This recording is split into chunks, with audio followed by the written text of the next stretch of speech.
Hey everyone, Repose here. Welcome to Season 2, Episode 3 of Double or Nothing. The series where I play rogue solo, starting from level 1, and unable to use my stash or trade other players. Last episode, I ganked a ranger that wasn't ready for battle, Cool. We're not. mined a bunch more cobalt ore,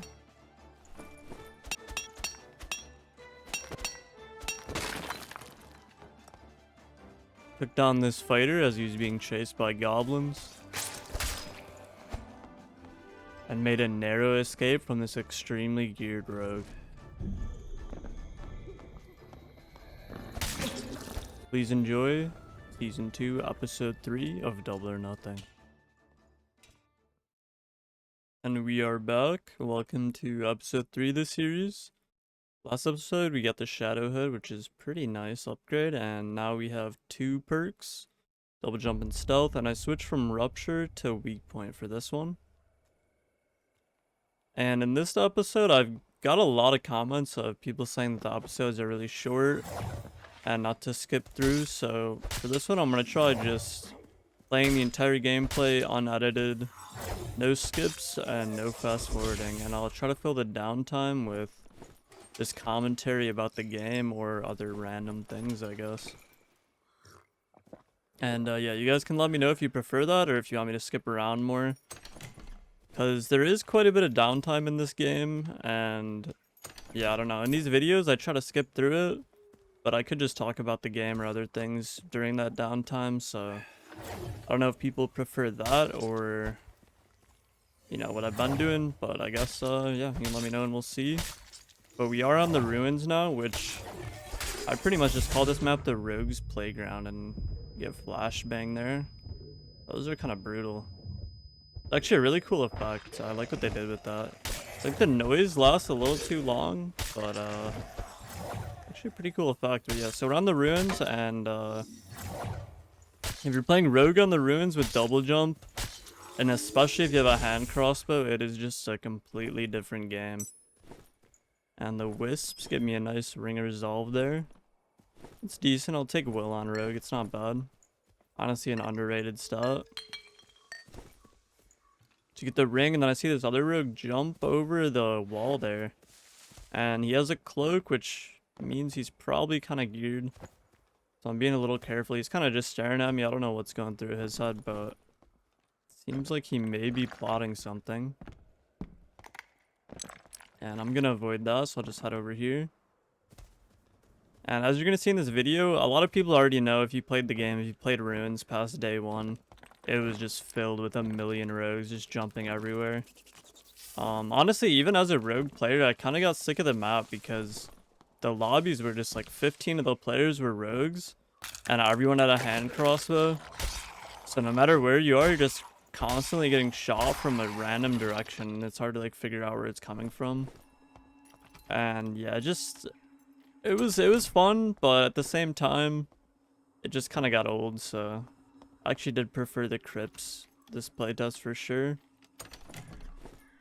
It was fun jumping around on the ruins though. But yeah, I come over here. There's actually not too many shrines on this map, so if you get that shrine of protection, you can pretty much assume you're the only person with the shrine of protection that you're gonna run into, so makes you insanely tanky. So always grab that. And then in this room there's also a shrine of speed. I'm not sure if I grab it here or not, but it's on the south side of the little arena here. And on this map I do like to come over here. I lure the wraith, and there's a little barrel, and you can pull him just out of range where you can poke him with the rapier, but he won't actually do his attack and break the barrel, so that's pretty nice. Because wraiths can have purple items, and sometimes they're pretty good. Only problem with that is it's really easy to get flanked, especially with all these rogues hopping around. So you'll see here, I kind of just turn around every once in a while just to make sure no one's sneaking up on me. But yeah, as you can see, I can just poke this guy out. He goes down, and then this gate gets opened across from me. I noticed that. Wraith's got nothing, and I see a naked rogue with a cloak. And I need that cloak. That is something I just need. When you see someone with a cloak, it kind of just like I'm sure a lot of people feel the same way, but it just sort of ignites this like fire within you that like you need to kill them and get it and like grab that. But I was gonna chase this dude and he just goes invisible here. If I had a hand crossbow, I'd be just spamming the whole area around that pillar, but I don't, and I don't want to play it risky, so I'll just wait it out here. I'd hear him if he was moving around because the rubble makes a lot of noise, so I can just camp it out and wait for his invis to wear off. I'm just waiting here. I'm kind of jumping around because if he has a hand crossbow, he might be lining up the shot from his invisibility. It wears off, he goes for the door. A nice throwing knife. I'm not sure that was a headshot, but with the weak point, it definitely did decent damage, and this guy's booking it. So I unequip all my armor to move faster because I really want to kill this guy. But then he runs into a different rogue, so I re-equip it because I'm worried about that guy jumping on me, but he just runs away. So that was interesting, but now I'm back to chasing this dude. I kind of lost track of where he was for a second, but then I hear him below me. So I'm going to keep running after him. I take the gear off. I accidentally put my doublet back on. Kind of trolling there, but I take my armor off. Still chasing this dude. He's still just running for it. He's jumping on the wall. I finally get close enough, go for a stab, miss, and then I hit the wall with the stiletto. Unfortunate. He's still just jumping around. I'm trying to close the gap, but this guy is just running, man. Crossbar archer barely misses me, and I finally get a stab headshot, and he goes down. And I grab his cloak, and it was actually very, very good. Honestly, one of the best cloaks I probably saw last playtest that I got. And it could be a lot better if it had strength. I would prefer that. But yeah, the 0.7% move speed with 2 damage is really, really nice. And also, I mean, 3 wills, nothing to sneeze at. So that was a long chase, but he finally goes down. And yeah, that is definitely a very, very nice upgrade for the series. So I grabbed that. Now I'm kind of just going back to looting and killing mobs here. Still missing 1 ring and an amulet. I don't notice this dude. I think that's a fighter below me. So I jump up here. I was going to drop down on him, but he's actually pretty aware. I think he heard me. He's looking up. And I don't want to drop on him when he's holding that big scary axe. So I maneuvered over here to this window. And I see him in the darkness, just crouching. He has no idea I could be there. Jumped down with the stealth. 3 hits, he's still up, but he stood no chance. Take him down. I had to drop in here to do it. I don't know if I actually ever shot in this area before. I was a little scared. It's a skeleton mage and a bunch of spiders spawning. And I throw my lantern just to see where that spider pod is at. I actually missed the 3 torches. I don't know about you guys, but not a huge fan of the torch being like an offhand weapon or whatever now.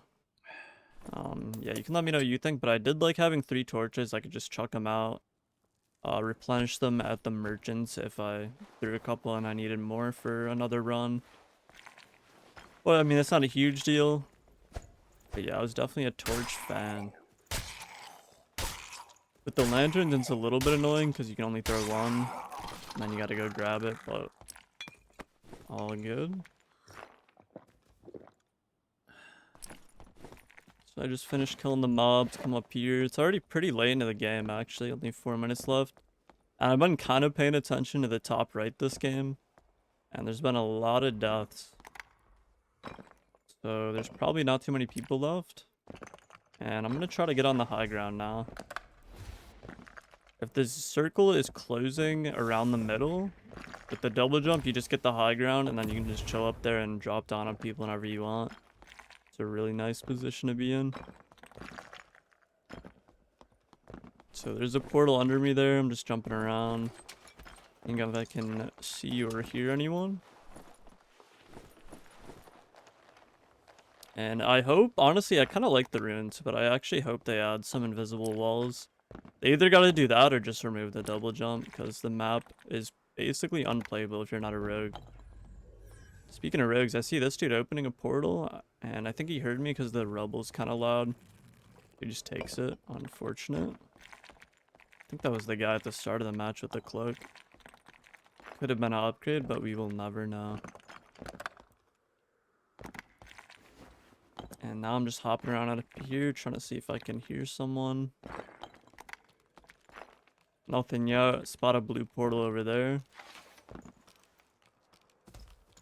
And I think I'm just gonna clear these skeletons out and grab this portal. Unless I run into someone, which we'll see.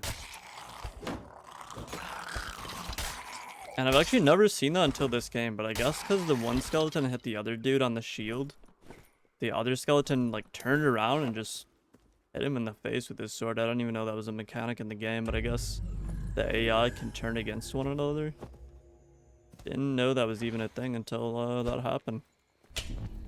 So that's interesting. But yeah, just before I leave, I'm a little greedy, so I'm just gonna grab these pots, crack this chest open. See what we got here. A green rarity shine bangle. Yoink that. And yeah, I figured at this point the lobby was pretty dead, so just take my 2 kills, take the portal, and get out. And yeah, you guys can let me know if you like the longer form content here. I didn't want to do any cuts just to see what people said about it, but yeah, decent 2-kill game. We got a cloak and a ring. Things are looking up. Thanks for watching.